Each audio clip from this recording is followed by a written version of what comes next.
Transform your Christian school culture through the Flourishing Journey podcast.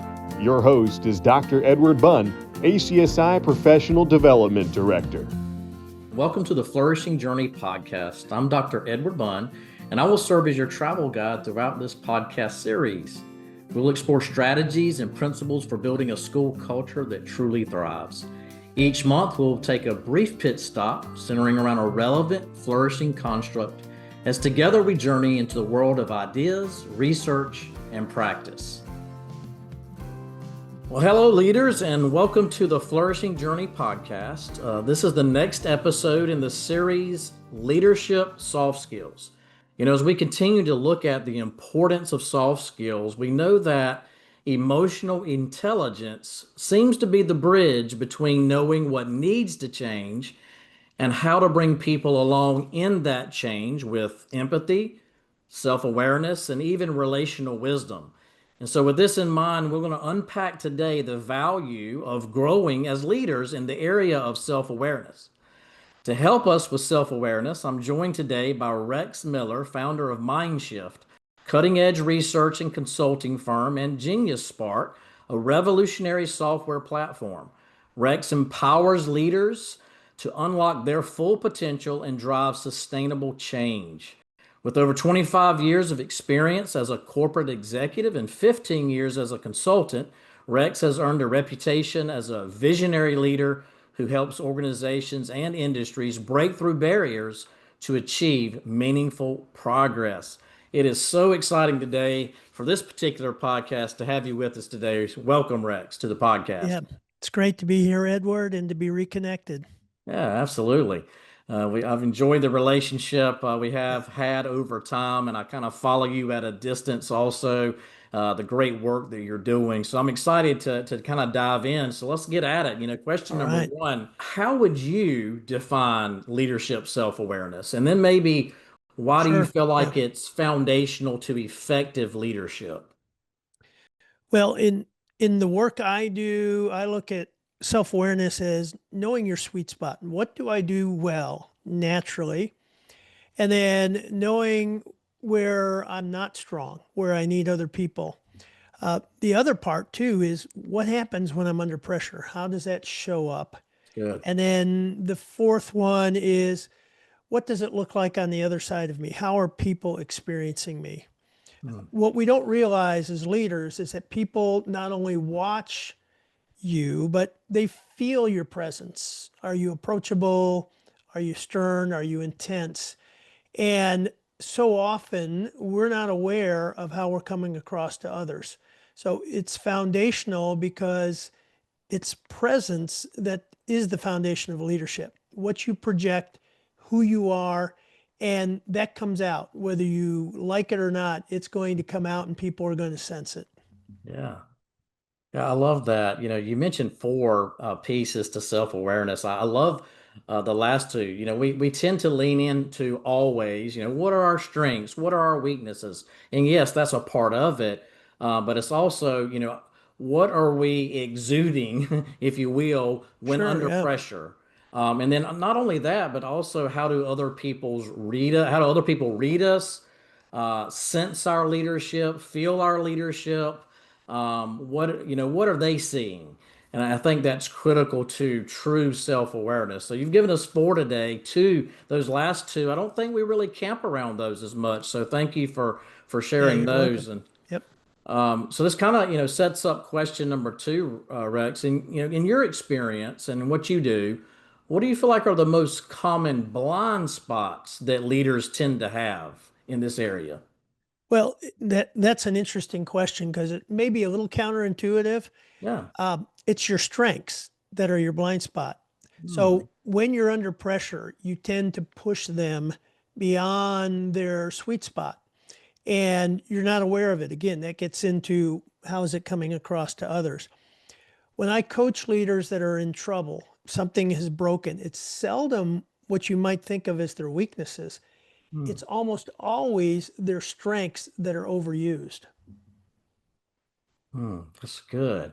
I'm gonna be honest. I've never thought of it that way, and I actually love it. What I pictured when you were saying that, Rex, is as a kid, we always found little gadgets and gadgets to play with, right? But we could get our hands on a rubber band, right? Right. In the classroom, and we would stretch that rubber band, and you could sense it right when it's about to break, and then it snaps, and then you feel the pain from it snapping Right. across your Yeah. arm. And that's kind of the visualization I was seeing, so as Interesting. we lean into those strengths more than we should in those moments of pressure, is as if we're pulling that rubber band. We're stretching it too far, and then comes the break. Right.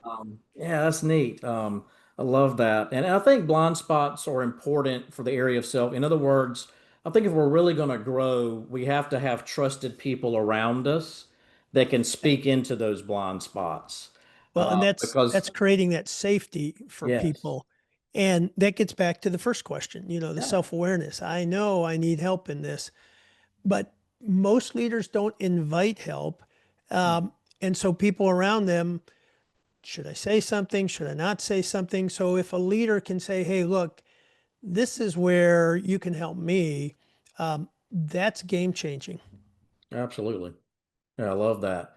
Well, I love this next question we're going to ask here, because we want a framework. We love tools, Right. resources, things that will help us be better leaders, more effective leaders. And so, in your opinion, are there any tools, maybe assessments or reflective practices, even that you would recommend to us as leaders to assess and grow in the area of self-awareness? Well, if you're a leader, you've probably taken a number of tools, assessments. We like to use the Clifton Strengths because it's measuring what the brain is doing. It's not just a personality assessment, it's what you naturally do best and enjoy most. But any of the tools you use, if you use them as a way to reflect, we have a practice called bookends. In the Hmm. morning, I take that best version of who I am, whatever tool you use. And I've got a book called Genius Spark that can walk you through it with no tool. I mean, it just, Yeah. you need a picture of who you are at your best. We start the day with planting that as a goal, like a performance criteria. I want to show up like this today. At the end of the day, we reflect. That's the bookends. And every day I do two things. I look at how did I do, and I pick the highlight moments because that's where you've activated those positive hormones that are related to how you're naturally wired. And then I do the gratitude. Three things. I sometimes do more than three things, but those two practices, like reviewing game film at the end of the day, and that causes what we call closed loop learning. You've set a goal, you've given your brain a question, how can I show up at my best? At the end of the day, if you close the loop, then that activates the neuroplasticity, which we call learning. So simple practice. I picked it up from the UK cycling team. It's called Marginal Gains, doing a Oh, little bit every day. yeah. And those are two tools that you can use.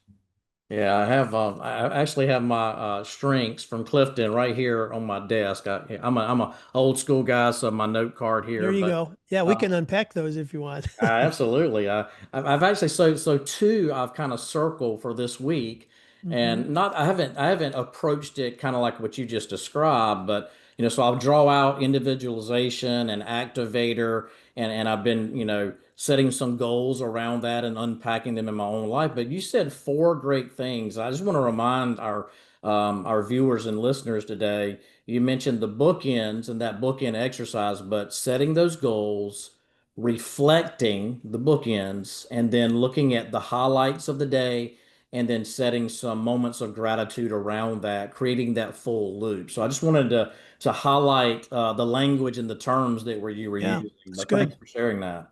Yeah, you're welcome. Yeah.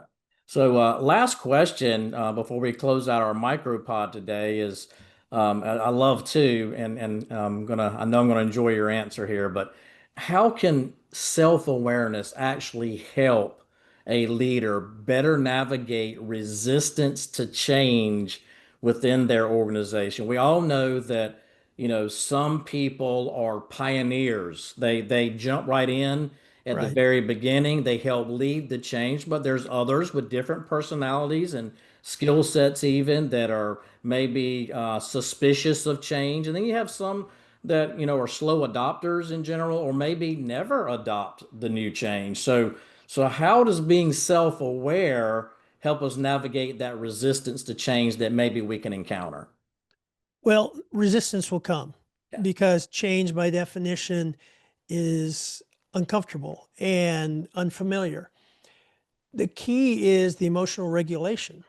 Mm, So it's your emotions that if you're not clear on why you're doing what you're doing and how you're going there, then when you get resistance, you'll do one of two things. You'll either overreacting, what we call crack down. Todd yeah. Bolsinger calls it failure of heart.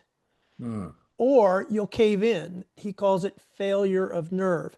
So if you know what you're experiencing, that anxiety, that stress level because of the pushback, yeah. and you know how to regulate that. And part of it is breathing. When you breathe, your heart rate goes down, and then you can reactivate your prefrontal cortex. But if you're not self-aware on what's going on inside of you, then you're going to be reactive to whatever the system is doing. And you can't stay clear on what we're doing, why we're doing it, or stay connected to the people that you're trying to lead through the promised land, so to speak. Um, you know, the walk through the wilderness, Moses had people who were not always on his side. And so being clear as to what we're doing and why is key. And then again, that self-regulation. Yeah, I like that. Self-regulation, emotional regulation. I love how you said, let's look what's going on inside of me right now. Yeah, What does my thinking look like? What does my feeling look like? And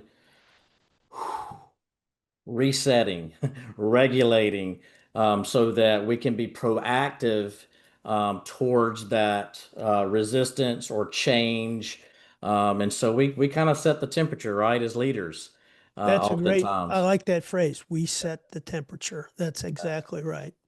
Yeah, well, it's been a joy talking today, Rex. We're in a Likewise. series on soft leadership skills, and in particular, we're entering that emotional intelligence space for a few podcasts forthcoming. And today we camped around self-awareness. We're going to continue to build in this area, but just wanted to give a big shout out of appreciation to you for taking a You're moment of welcome. your busy Yep. schedule just to share and invest in leaders today. Thank you, Rex. Yeah, you're welcome, Edward. Good to see you.